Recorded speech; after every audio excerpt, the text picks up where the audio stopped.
आज मैं आपके लिए हिंदी हिंदी का क्वेश्चन, ताकि आपका लोड जो है थोड़ा मिनिमाइज हो सके, और उसके लिए हिंदी का कुछ आदर्श प्रश्न लेकर इस सेट में आया हूं। इसमें देखिए, ये कहानी का एक सेंटेंस दिया हुआ है। इसका मतलब है कि इससे जो भी क्वेश्चन बनेगा वो इसी कहानी से रिलेटेड होगा। जैसे लोग जब उमा को श्मशान ले जाने के लिए उठाकर ले जाने लगे, तब श्यामू ने बड़ा उपद्रव मचाया। कहने का मतलब ये लाइन जो है किस कहानी से लिया गया है। ये कहानी आपने पढ़ा होगा, उम्मीद करता हूं आपने पढ़ा होगा। तो कहानी जब पढ़ा है तो ये लाइन काकी कहानी से लिया गया है। काकी कहानी से, जिसके लेखक हैं सियाराम शरण गुप्त। और इसमें एक औरत का स्वर्गवास हो जाता है और उसका एक छोटा सा बच्चा है, जो कि ये नहीं समझ पाता है कि वो उसकी मां मर गई है।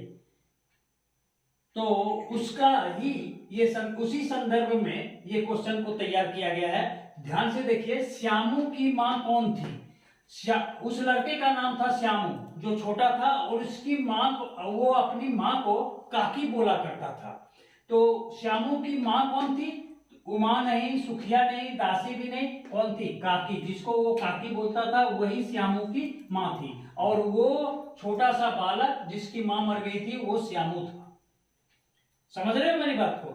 दूसरा क्वेश्चन है, काकी कहानी के लेखक कौन है? जैसा कि अभी मैंने बताया, सियाराम शरण गुप्त द्वारा ये कहानी लिखी गई है।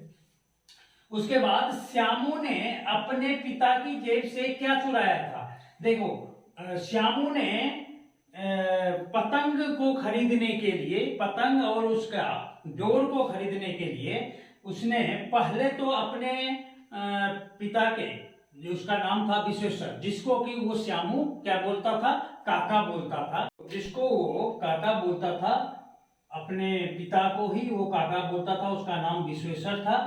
तो उसकी जेब से पहले तो 54, फिर बाद में उसने दूसरी चांस में रुपया भी उठाया था। तो ऐसा नहीं, दोनों ऑप्शन इसमें दिया हुआ है ताकि आप दोनों ऑप्शन को याद रखें। अगर 54 भी है, रुपया भी है, दोनों ऐसा नहीं होगा, एक ही ऑप्शन दिया रहेगा।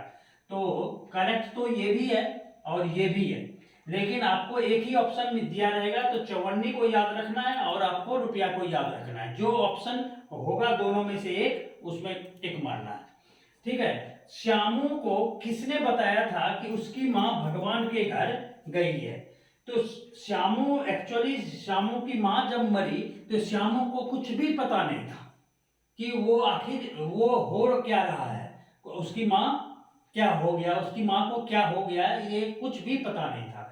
तो उस अबोध बालक जो उसका दोस्त था, उन्होंने ही बताया कि उसकी मां, ये तो नहीं बताया कि उसकी मां मर गई है, लेकिन बोला उसकी मां कहां चली गई है? भगवान के घर चली गई है। सो अबोध बालकों ने, किताब में कहानी पढ़िएगा तो सीधा लिखा हुआ है, अबोध बालकों ने उसे ये बताया था। उसके बाद क्वेश्चन नंबर 5 है, आकाश में उड़ती पतंग को देखकर श्यामू को कैसा लगा? एक्चुअली जब उसको पता चला कि उसकी मां जो है भगवान के घर चली गई है, तो वो जो है पतंग को उड़ता देखकर उसको लगा कि भगवान तो ऊपर है, पतंग ऊपर में उड़ रहा है, तो इसका मतलब है कि हम अपनी मां को कुछ संदेश जो है लिखकर उस पतंग के द्वारा हम पहुंचा सकते हैं। इसीलिए वो पतंग को देख के बहुत ही आनंदित हुआ था। नेक्स्ट क्वेश्चन नंबर 6 है, अंतरंग का विलोम है। अंतरंग माने अंदर का रंग, उसका उल्टा होगा बहिरंग, बाहर का रंग। हाँ, ये हो गया ऑप्शन ए।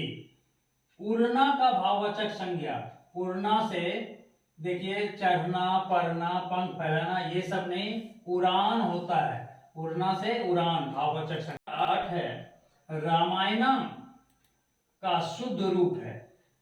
रामायण ना का शुद्ध रूप है रामायण, राम जोड़ अयन, रामायण।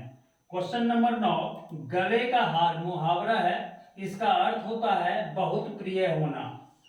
तो ये हो गया ऑप्शन बी, और क्वेश्चन नंबर 10 है अर्थ का विशेषण। अर्थ का विशेषण होगा आर्थिक।